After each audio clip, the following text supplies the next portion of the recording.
35 ದಿನಗಳಿಂದ ದರ್ಶನ್ ಮತ್ತು ಪವಿತ್ರ ಜೈಲಿನಲ್ಲಿದ್ದಾರೆ. ಇಬ್ರು ಜೈಲ್ ಪಾಲಾಗೋದಕ್ಕೆ ಏನ್ ಕಾರಣ?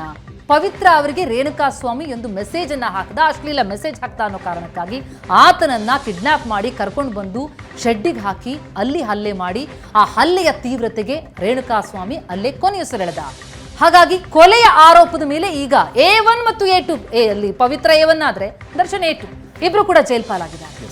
ಹಾಗಾಗಿ ಈಗ ಅಲ್ಲಿ ಏನ್ ಮಾಡ್ತಾ ಇದ್ದಾರೆ ಅನ್ನೋದು ಪ್ರಮುಖ ಪ್ರಶ್ನೆ ಆಗುತ್ತೆ. ಪರಸ್ಪರ ಭೇಟಿಗೆ ಆಗಿದ್ರಲ್ಲಿ ಅವಕಾಶ ಇದೆಯಾ? ಭೇಟಿಗೆ ಅವಕಾಶ ಇದ್ರೂ ಕೂಡ ಅಥವಾ ಭೇಟಿ ಆಗ್ತಿಲ್ವಾ ದರ್ಶನ್ ಪವಿತ್ರ? ಏನಾಗ್ತಾ ಇದೆ ನೋಡ್ತಾ ಹೋದ್ರೆ ಭೇಟಿಗೆ ಅವಕಾಶ ಇದ್ರೂ ಭೇಟಿ ಆಗ್ತಿಲ್ವಂತ. ಜೈಲಿನ ಸಹ ಕೈದಿಗಳ ಭೇಟಿಗೆ ಕಾನೂನು ಪ್ರಕಾರ ಅವಕಾಶ ಇದೆ, ಆದ್ರೂ ಪವಿತ್ರ ಗೌಡವನ್ನ ಭೇಟಿಯಾಗಿಲ್ಲಂತೆ ನಟ ದರ್ಶನ್. ಪ್ರತಿ ಗುರುವಾರ ಒಂದೇ ಕೇಸ್ನ ಸಹ ಆರೋಪಿಗಳ ಭೇಟಿಗೆ ಅವಕಾಶ ಇದೆ. ಜೈಲ್ ಮ್ಯಾನ್ಯುಯಲ್ ಪ್ರಕಾರ ಅವಕಾಶ ಇದೆ, ಆದ್ರೂ ಇಬ್ರು ಭೇಟಿಯಾಗಿಲ್ಲ.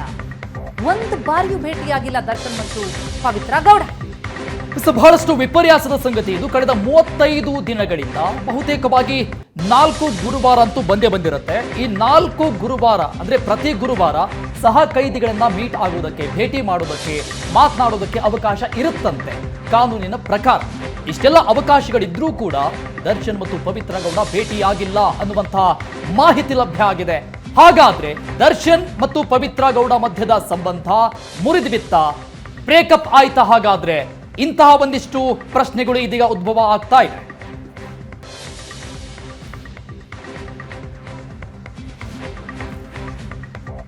ಯಾಕೆ ಭೇಟಿಯಾಗಿಲ್ಲ ದರ್ಶನ್ ಮತ್ತು ಪವಿತ್ರ ಗೌಡ? ಏನಾಯ್ತು ಇಬ್ಬರ ನಡುವೆ? ಹಾಗಿದ್ರೆ ಒಬ್ಬರ ಮೇಲೊಬ್ರು ಆರೋಪಿಸ್ಕೊಳ್ತಾ ಇದ್ದಾರೆ. ಹಾಗಿದ್ರೆ ಜೈಲು ಸೇರಿದ ಮೇಲೆ ಏನಾಯ್ತು ಅಂತ ನೋಡ್ತಾ ಹೋದ್ರೆ ಮಾನಸಿಕವಾಗಿ ಕುಗ್ಗಿ ಹೋಗಿದಾರಂತೆ ಪವಿತ್ರ. ಜೈಲು ವಾತಾವರಣ ಹೊಂದಾಣಿಕೆಯಾಗದೆ ತೂಕ ಎಳೆದಿದ್ದಂತೆ. ಪೋಷಕರ ಭೇಟಿ ವೇಳೆ ನೋವು ತೋಡ್ಕೊಂಡಿದ್ದಾರಂತೆ ಪವಿತ್ರ ಗೌಡ. ರೇಣುಕಾಸ್ವಾಮಿ ಕೊಲೆ ಪ್ರಕರಣದಲ್ಲಿ A1 ಆರೋಪಿ ಪವಿತ್ರ. ಆದ್ರೆ ಜೈಲು ಸೇರಿದ ಮೇಲೆ ಮಾನಸಿಕವಾಗಿ ಕುಗ್ಗು ಹೋಗಿದ್ದಾರೆ. ಜೈಲಿನ ವಾತಾವರಣ ಹೊಂದಾಣಿಕೆಯಾಗದೆ ತೂಕ ಎಳೆದಿದೆಯಂತೆ. ಜೊತೆಗೆ ದರ್ಶನ್ ಜೊತೆಗಿನ ಸಂಬಂಧವನ್ನ ಕಡಿದುಕೊಳ್ಳೋದಕ್ಕೆ ನಿರ್ಧಾರ ಮಾಡಿದ್ರಂತೆ ಪವಿತ್ರ. 1 ವರ್ಷದಿಂದ ದರ್ಶನ್ ಜೊತೆ ಮನಸ್ತಾಪ ಇತ್ತಂತೆ. ಕೊಲೆ ಕೇಸ್ಗೂ ಮುನ್ನವೇ ದರ್ಶನ್ ಮೇಲೆ ಪವಿತ್ರಾಗೆ ಸಿಟ್ಟಿತ್ತು. ಅದೇ ಈಗ ಹಾಗೆ ಮುಂದುವರೆದ ಭಾಗವಾಗಿ ಈ ಸಂಬಂಧ ಕಡಿತ ಆಗೋದಕ್ಕೆ ಕಾರಣ ಆಯ್ತಾ? ಹಾಗೆ ಕಳೆದ 1 ವರ್ಷದಿಂದ ದರ್ಶನ್ ಜೊತೆ ಮನಸ್ತಾಪ, ಸಿಟ್ಟನ್ನು ಹೊರಹಾಕ್ತಾ ಇದ್ರು ಪವಿತ್ರ. ಕೊಲೆ ಕೇಸ್ಗೂ ಮುನ್ನ ದರ್ಶನ್ ಮೇಲೆ ಪವಿತ್ರಾಗೆ ಸಿಟ್ಟು ಇತ್ತಂತೆ. ದರ್ಶನ್ ಜೊತೆ ಸಂಬಂಧ ಕಡಿತಕ್ಕೆ ನಿರ್ಧಾರವನ್ನ ಮಾಡಿದ್ರಂತೆ ಪವಿತ್ರ. ಇಂಥದ್ದೊಂದು ಮಾಹಿತಿ ಕೂಡ ಲಭ್ಯ ಆಗ್ತಾ ಇದೆ. ಅಂದ್ರೆ ಈ ಘಟನೆ ಘಟಿಸೋದಕ್ಕಿಂತ ಮೊದಲಿಗೆ ಇವರಿಬ್ಬರ ಸಂಬಂಧ ಆಲ್ಮೋಸ್ಟ್ ಬ್ರೇಕಪ್ ಹಂತಕ್ಕೆ ಬಂದಿತ್ತ. ಹಾಗಾದ್ರೆ ಈಗ ಈ ಪ್ರಕರಣ ಆದ ನಂತರದಲ್ಲಿ ಒಂದೇ ಜೈಲಿನಲ್ಲಿದ್ರೂ ಕೂಡ, ಮೀಟ್ ಆಗೋದಕ್ಕೆ ಅವಕಾಶ ಇದ್ರೂ ಕೂಡ ಇಬ್ರು ಒಂದೇ ಒಂದು ಬಾರಿ ಕೂಡ ಮೀಟ್ ಆಗಿಲ್ಲ. ಯಾಕೆ ಹಾಗಾದ್ರೆ?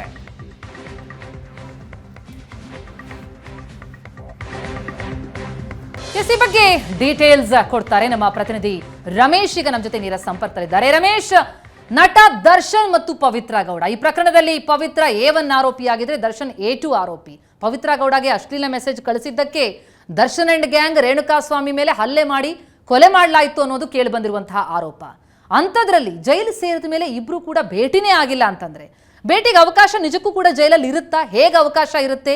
ಇವರಿಬ್ರು ಭೇಟಿಯಾಗಿಲ್ಲ ಅನ್ನೋದಕ್ಕೆ ಏನ್ ಕಾರಣ ಅನ್ನೋದೇನಾದ್ರೂ ಪತ್ತೆ ಆಗ್ತಾ ಇದೆಯಾ? ಸಂಬಂಧ ಮುರಿದು ಬಿದ್ದಿದ್ಯಾ? ಏನಾಗ್ತಿದೆ?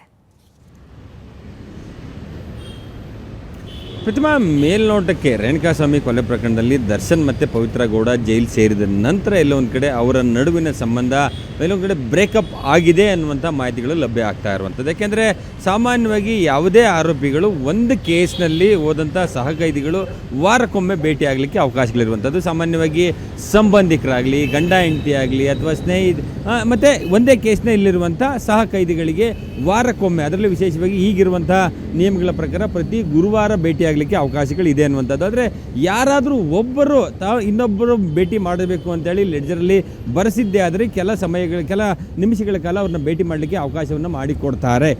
ಅಂತಹ ಒಂದು ನಿಯಮ ಈಗಲೂ ಕೂಡ ಇದೆ. ಸೊ ಆದರೂ ಕೂಡ ಇದುವರೆಗೆ ದರ್ಶನ್ ಆಗಲಿ ಪವಿತ್ರ ಗೌಡರನ್ನ ಭೇಟಿ ಮಾಡಬೇಕು ಅನ್ನುವಂಥ ಇಚ್ಛೆಯನ್ನು ವ್ಯಕ್ತಪಡಿಸಿಲ್ಲ, ಜೊತೆಗೆ ಪವಿತ್ರ ಗೌಡ ಆಗಲಿ ದರ್ಶನ್ನ ಭೇಟಿ ಮಾಡಬೇಕು ಅನ್ನುವಂಥ ಇಚ್ಛೆಯನ್ನು ವ್ಯಕ್ತಪಡಿಸಿಲ್ಲ ಅನ್ನುವಂಥದ್ದು ಕೂಡ ಸ್ಪಷ್ಟವಾಗಿ ಗೊತ್ತಾಗ್ತಾ ಇದೆ. ಜೊತೆಗೆ ಎಲ್ಲೋ ಒಂದು ಕಡೆ ಈ ಕಳೆದ 1 ವರ್ಷದಿಂದ ಅವರ ಸಂಬಂಧ ನಡುವೆ ಎಲ್ಲೊಂದು ಕಡೆ ಆಫ್ ಆ್ಯಂಡ್ ಡೌನ್, ಅಂದರೆ ಸರಿ ಹೋಗೋದು ಮುರಿ ಬೀಳೋದು, ಸರಿ ಹೋಗೋದು ಮತ್ತೆ ಎಲ್ಲೊಂದು ಕಡೆ ಮುನಿಸಾಗುವಂಥದ್ದೇ ನಡೀತಾ ಇತ್ತು ಅನ್ನುವಂಥದ್ದು. ಮತ್ತು ಪವಿತ್ರ ಗೌಡ ಕೂಡ ಎಲ್ಲೊಂದು ಕಡೆ ದರ್ಶನ್ ಅವರ ಸಂಬಂಧವನ್ನು ಮುರಿದುಕೊಳ್ಬೇಕು ಅನ್ನುವಂಥ ನಿರ್ಧಾರಕ್ಕೆ ಬಂದಿದ್ದರು ಅನ್ನುವಂಥ ಮಾಹಿತಿಗಳಿರುವಂಥದ್ದು. ಆದರೆ ಇಂತಹ ಸಂದರ್ಭದಲ್ಲಿ ಪವಿತ್ರ ಗೌಡ ಕಾರಣಕ್ಕೆ ಪವಿತ್ರ ಗೌಡ ಒಂದು ಕಡೆ ತನ್ನ ಮೇಲೆ ಮುರಿಸ್ಕೊಂಡಿದ್ದಾಳೆ ಅನ್ನುವಂಥ ಕಾರಣಕ್ಕಾಗಿಯೇ ಪವಿತ್ರ ಗೌಡನಿಗೆ ಬಂದಂಥ ಮೆಸೇಜನ್ನು ಅಂದರೆ ಬೇರೆಯವ್ರ ಕಡೆಯಿಂದ ಗೊತ್ತಾಗುತ್ತೆ. ಅದು ಗೊತ್ತಾದ ನಂತರ ಅವು ಪವಿತ್ರ ಗೌಡನ ಮೆಚ್ಚಿಸ್ಲಿಕ್ಕೋಸ್ಕರನೇ ಇಲ್ಲ ಒಂದು ಕಡೆ ಈ ರೇಣುಕಾ ಸ್ವಾಮಿನ ಕರೆದು ಆತನ ಮೇಲೆ ಓಡೋದು, ತಾನು ಓಡದೆ ನಿನಗೆ ತೊಂದರೆ ಕೊಟ್ಟವರಿಗೆ ನಾನು ತಕ್ಕ ಶಾಸ್ತಿ ಮಾಡಿದೆ ಅಂತೇಳಿ ತೋರಿಸ್ಲಿಕ್ಕೆ ಹೋದಂಥ ಸಂದರ್ಭದಲ್ಲಿ ಕೂಡ ದರ್ಶನ್ ಈ ರೀತಿಯ ಕೊಲೆಯ ಆರೋಪದಲ್ಲಿ ಸಿಕ್ಕಿಬಿದ್ದಿರುವಂಥದ್ದು ಮತ್ತು ಕೊಲೆಯ ಆರೋಪಿ ಆಗಿರುವಂಥದ್ದು.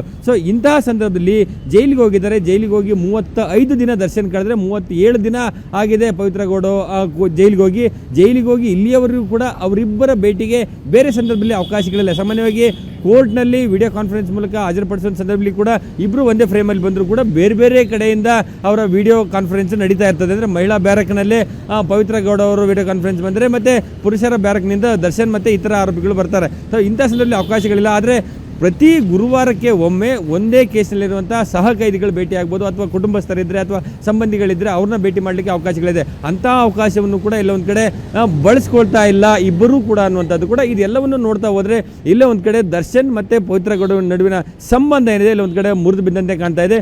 ಮತ್ತೊಂದು ಇಂಟ್ರೆಸ್ಟಿಂಗ್ ವಿಚಾರ ಪ್ರತಿಮಾ, ಇಲ್ಲಿ ಎಲ್ಲ ಒಂದು ಕಡೆ ಒಳಗಡೆ ದರ್ಶನ್ ಮತ್ತು ಪವಿತ್ರ ಗೌಡ ಅವರು ಹೇಗಿದ್ದಾರೆ, ಜೊತೆಗೆ ಅವರಿಬ್ಬರ ನಡುವೆ ಏನಾದರೂ ಸಂಭಾಷಣೆಗಳು ನಡೀತಾ ಇದೆಯಾ, ಭೇಟಿ ಆಗ್ತಾ ಇದೆ, ಇದೆಲ್ಲವನ್ನು ಕೂಡ ಹೊರಗಡೆ ಇರುವಂಥ ವಿಜಯಲಕ್ಷ್ಮಿ ಅವರು ಮಾನಿಟರ್ ಮಾಡ್ತಾ ಇದ್ದಾರೆ, ಪ್ರತಿಯೊಂದನ್ನು ಗಮನಿಸ್ತಾ ಇದ್ದಾರೆ. ಸೊ ಹಾಗಾಗಿ ಎಲ್ಲ ಒಂದು ಕಡೆ ದರ್ಶನ್ ಅವರಿಗೆ ಇಡೀ ಕುಟುಂಬಸ್ಥರು ಅಂದರೆ ಪತ್ನಿ ಆಗಲಿ, ಸಹೋದರ ಆಗಲಿ ಮತ್ತು ಇತರೆ ಬೇರೆ ಯಾರೇ ಅವ್ರನ್ನ ಭೇಟಿ ಮಾಡಲಿಕ್ಕೆ ಹೋದ ಸಂದರ್ಭದಲ್ಲಿ ಕೂಡ ದರ್ಶನ್ ಅವರಿಗೆ ಒಂದು ಕಂಡೀಷನ್ಸನ್ನು ಆಗ್ತಾ ಇರುವಂಥದ್ದು. ಇನ್ನು ಮುಂದೆ ಆದರೂ ನೀನು ಪವಿತ್ರ ಗೌಡ ಸಂಬಂಧವನ್ನು ಬಿಟ್ಟು ಅಥವಾ ಆಕೆಯ ಜೊತೆಗಿನ ಸಹವಾಸವನ್ನು ಬಿಟ್ಟು ನಿನ್ನ ಕುಟುಂಬದ ಜೊತೆ ಚೆನ್ನಾಗಿರುವಂಥದ್ದಾದ್ರೆ ನಿನಗೆ ಸಪೋರ್ಟನ್ನು ಮಾಡ್ತೇವೆ ಅನ್ನುವಂಥ ನಿಟ್ಟಿನಲ್ಲಿ ಒಂದು ಕಂಡೀಷನ್ಸ್ ಹಾಕಿದ್ದಾರೆ.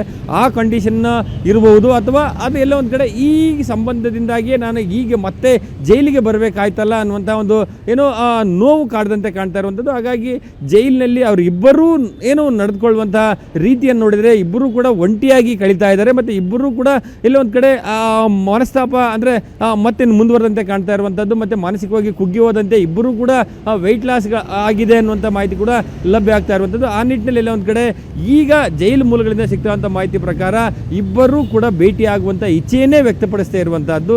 ಅವರಿಬ್ಬರ ನಡುವಿನ ಸಂಬಂಧ ಇಲ್ಲ ಒಂದು ಕಡೆ ಬ್ರೇಕಪ್ ಆದಂತೆ ಕಂಡು ಬರ್ತಾ ಇರುವಂಥದ್ದು. ಪ್ರತಿಮಾ. ಎಸ್ ರಮೇಶ್, ಧನ್ಯವಾದ ತಮ್ಮೆಲ್ಲ ಮಾಹಿತಿಗೆ. ಒಟ್ಟಾರೆಯಾಗಿ ಒಂದು ಕಡೆ ಗಮನಿಸ್ತಾ ಹೋದ್ರೆ ದರ್ಶನ್ ಮೇಲೆ ವಿಜಯಲಕ್ಷ್ಮಿ ಅವರು ನಿಗಾ ಹರಿಸಿದ್ದಾರೆ. ಯಾಕಂದ್ರೆ ಈ ಸಂಬಂಧ ಮುಂದುವರಿಸೋದಕ್ಕೆ ಹೊರಟಿದ್ದಾರೆ. ಯಾಕಂದ್ರೆ ಯಾರ ಕಾರಣಕ್ಕಾಗಿದ್ರೆ ಯಾವ ಕಾರಣಕ್ಕಾಗಿ ಈಗ ಜೈಲು ಪಾಲಾಗುವಂತಹ ಸಂದರ್ಭ ಬಂದಿರುತ್ತೋ ಈಗಲಾದ್ರೂ ಬ್ರೇಕಪ್ ಆಗುತ್ತಾ ಅನ್ನೋದಕ್ಕೆ ವಿಜಯಲಕ್ಷ್ಮಿ ಅವರು ಕಮಿಷನರ್ಗೂ ಕೂಡ ಒಂದು ಲೆಟರ್ ಕೊಟ್ಟಿದ್ರು. ರೈಟ್, ನಾನೊಬ್ಬಳೇ ಅವರ ದರ್ಶನ ಪತ್ನಿ, ಎಸ್, ಪವಿತ್ರ ಗೌಡರನ್ನ ಪತ್ನಿ ಅಂತ ಕನ್ಸಿಡರ್ ಮಾಡಬಾರದು ಅನ್ನುವಂಥ ರೀತಿಯಲ್ಲಿ.